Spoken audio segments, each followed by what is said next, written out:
Lieutenant Colonel Tony Shaffer. Thanks for coming back, Tony. Also joining us this morning, Professor of Middle East Studies at Florida Atlantic University, Dr. Robert Rabil. Gentlemen, good morning to you. Thanks for being here. Good morning. Thank you. Tony, let me just follow up with you on Zach's reporting here. Sure. If we control the airspace in Iran, it would make a lot of sense that if we allowed an aircraft to leave Tehran untouched, that someone important could be on board. That was what Zach was kind of alluding to there in his reporting.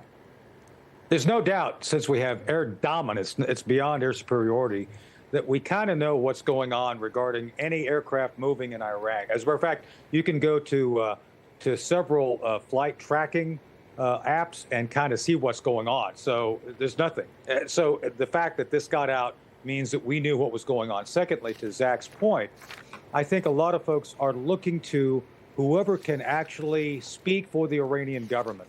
And it's notable, and I think correct, that there's quote-unquote chaos going on at the top level because, look, I don't think even the Iranians, know who's in charge. So much of what we're seeing is just the autonomous IRGC response that was, this is what you do if we're attacked, and you keep doing it until you're told to stop. Well, that's what we got to get to. We need to get to talking to someone who can actually direct them to stop the military activities and get things back on track diplomatically. Dr. Rabil, the president has said that he's negotiating. His negotiating team has this open line of communication. We're getting a beat on the fact that it's Steve Witkoff that's doing the talking and that Egypt and Turkey could be involved. Are you optimistic that we will get anywhere?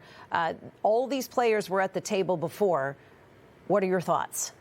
Well, I have my doubts because when I look at it, I see that the Revolutionary Guard, they are running the military and the diplomatic operation, and it is really an ideological regime. Now, this might be taking place because indeed you have chaos, but also I wouldn't say that all the Revolutionary Guards, the leadership of the Revolutionary Guards, are at one with the speaking with the United States. Because I look at their statements, they are denying every single thing.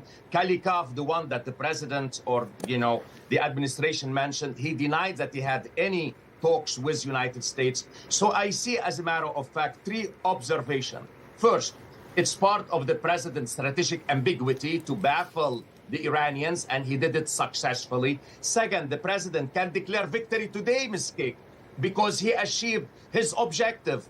And third, mainly, indeed, it's happening. And indeed, the Iranian, or at least some in the Iranian Revolutionary Guard, they say, listen, we have to stop because really, Ms. Cake, the war, as a matter of fact, and the real war is going to happen after this war ends. Because this Iranian regime is going to mainly answer the questions of 92 million Iranian, and they're going to take that Iranian regime to task.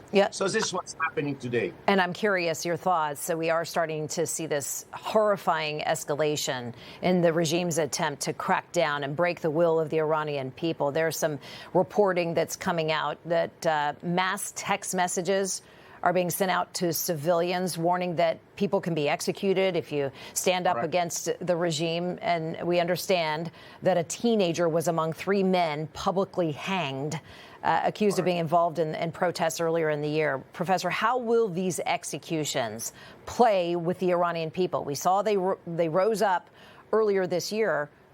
Will they do it again? Well, Ms. Cake, the Basij, mainly it's another pillar of the regime. They have ordered shoot to kill. So mainly they are at home, so they are forcing them to be at home. But staying at home is not going to be a long-term option for them because they have no employment, no future. They have been oppressed for so many years. And I believe that it's going to work for some time, but not in the long term. And even so in the medium term. Lieutenant Colonel Tony Shaffer and Professor of Middle East Studies at Florida Atlantic University, Dr. Robert Rabil. Gentlemen, thank you for being here. Thank you. Thanks, Shannon. Thank you. And thank you. Thank you. Appreciate you both.